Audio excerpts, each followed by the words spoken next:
G மற்றும் G இவற்றிற்கிடையே உள்ள தொடர்பு small g capital G. Small gனா புவியீர்ப்பு முடுக்கம், கேபிட்டல் G அப்படின்னா ஈர்ப்பியல் விசை. இது ரெண்டுக்கும் ஈர்ப்பியல் மாறிலி, இது ரெண்டுக்கும் இடையான தொடர்பு என்ன, அதுக்கு ரெண்டுக்குமான தொடர்புக்கான சமன்பாடு என்னன்றதை இப்போ ஃபைண்ட் அவுட் பண்ணலாம். M என்ற நிறையுள்ள பொருள் ஒன்று ஓய்வு நிலையில் புவி பரப்பின் மீது உள்ளது. பொருளின் மீது செயல்படும் இரு விசைகளை கீழ்கண்டவாறு கணக்கிடலாம். இப்போ என்னன்னா எம்ன்ற வெயிட் இருக்கிற ஒரு பொருள் வந்து பூமி மேலே இருக்குது, தரையில் வச்சுருக்கோம். அந்த பொருளுக்கும் பூமிக்கும் நடுவில் என்ன விசை, எவ்வளோ விசை செயல்படுது அப்படின்னு சொல்லிட்டு இப்போ ஃபைண்ட் அவுட் பண்ண போகிறோம். எம் கேபிட்டல் எம் என்பது புவியின் நிறையாக கொள்வோம். ஸ்மால் லெட்டர் எம்மை அந்த பொருளோட நிறைன்னு கன்சிடர் பண்ணோம்னா கேபிட்டல் லெட்டர் எம்மை வந்து நம்ம பூமியோட நிறையாக கன்சிடர் பண்ணலாம். இந்த பூமியோட நிறைங்கிறது வந்து புவியோட மையத்தில் இருக்குதுன்னு நாம் எடுத்துக்கலாம். ஏன்னா நமக்கு ஆல்ரெடி தெரியும், ரெண்டு பொருள்களுக்கு இடையில் இருக்கிற விசையை கண்டுபிடிக்கணும், ஈர்ப்பியல் விசை எவ்வளோன்னு கண்டுபிடிக்கணும் அப்படின்னா ரெண்டு பொருள்களோட மையத்துக்கும் நடுவில் இருக்கிற தொலைவு நமக்கு வேணும். அதனால் புவியோட மையத்தை கன்சிடர் பண்ணிக்கலாம். புவியோட மையத்தை கன்சிடர் பண்ணோம் அப்படின்னா நம்ம பூமியோட ஆரம் எவ்வளோன்னு நமக்கு தெரியணும். ஏன்னா நம்ம பூமி தரம் மேலே தான் அந்த பொருள் இருக்குது. அப்போது புவியோட ஆரம் என்னன்றது நமக்கு வேணும். அந்த ஆரத்தை வந்து கேபிட்டல் ஆர் அப்படின்னு நம்ம மென்ஷன் பண்ணிக்கலாம். Capital R is equal to 6378 kilometre.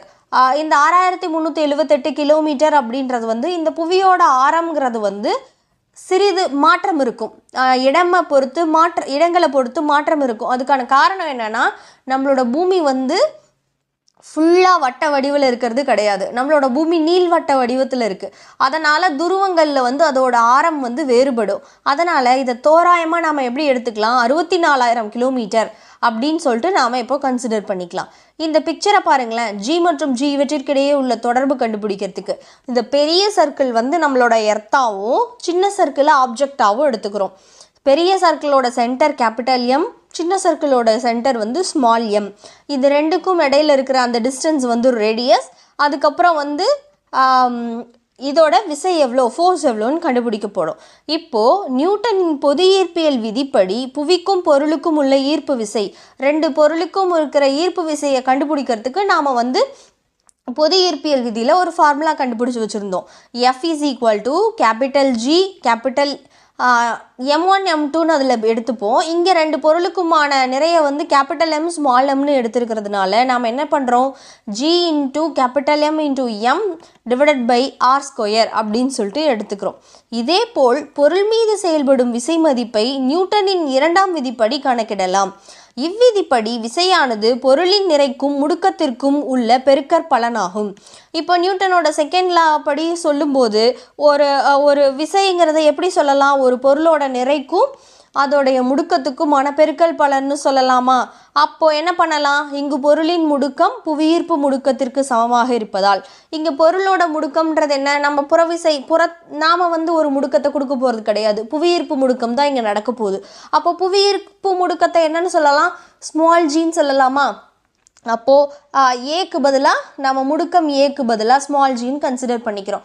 அப்போ இங்கே ஈக்குவேஷன் என்னவா வரும், F is equal to M ஏக்கு பதிலாக ஜின்னு போட்டோம்னா F is equal to mg அப்படின்னு நம்ம எடுத்துப்போம்.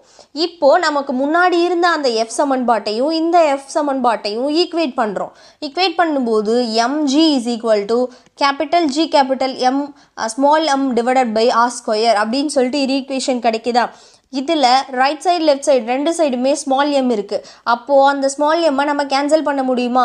கேன்சல் பண்ணிட்டோம்னா புவியீர்ப்பு முடுக்கம் சமன்பாடு என்ன கிடைக்கிது நமக்கு, small g is equal to capital G capital M divided by R square அப்படின்றது இந்த புவியீர்ப்பு முடுக்கத்துக்கான சமன்பாடாக நமக்கு கிடைக்குதா? இந்த சமன்பாடு G மற்றும் G இவற்றிற்கிடையே உள்ள தொடர்பினை அளிக்கிறது. இப்போது இந்த ஈக்குவேஷன் வந்து நமக்கு இந்த ஈர்ப்பியல் மாறிலிக்கும் புவியீர்ப்பு முடுக்கத்துக்குமான என்ன அதுக்கான ஒற்றுமை, அதுக்கான தொடர்பு என்ன அப்படின்றது வந்து இந்த சமன்பாடு சொல்லுது. அப்போ இந்த சமன்பாடு மூலமாக நமக்கு என்ன தெரியுது, ஆக்சுவலாக புவியீர்ப்பு முடுக்கம் வந்து அந்த புவியீர்ப்பு மாறிலி ஈர்ப்பியல் மாறிலிக்கு நேர்விகிதத்தில் இருக்கும் அப்படின்ற மாதிரி நாம் இதில் வந்து தொடர்பு படுத்திக்க முடியுது.